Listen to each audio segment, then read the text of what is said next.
O2 na Slovensku je 8 let. Za těch 8 let jsme se dostali od začátku od nuly na 1 700 000 zákazníků. Přinášíme neustále inovace do trhu. Máme nejspokojenější zákazníky na trhu a to konzistentně. Projevuje se to i tím, že 6 let po sobě jsme operátor roku.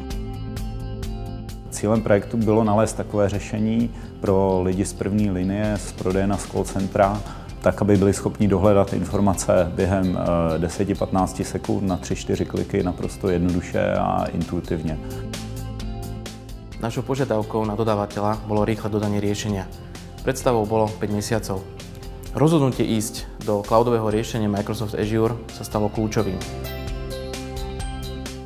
Použitie technológie Microsoft Azure Cloud nám umožnilo vystavať potrebnú infraštruktúru v krátkom čase, ale zároveň pred nás položilo technickú výzvu a to bolo vlastne spojenie infraštruktúry zákazníka s infraštruktúrou cloudu. V projekte boli použité technológie Microsoft SharePoint 2013, Microsoft SQL 2012 a Microsoft Azure. Nové portálové riešenie nám prinieslo znalostnú databázu, možnosť vyhľadávať pracovné postupy, manuály, zároveň aj sociálnu sieť, možnosť blogovať a zároveň vytvárať diskusie. Bežný užívateľ O2 sveta nevidí rozdiel medzi cloudovým riešením a serverovým riešením.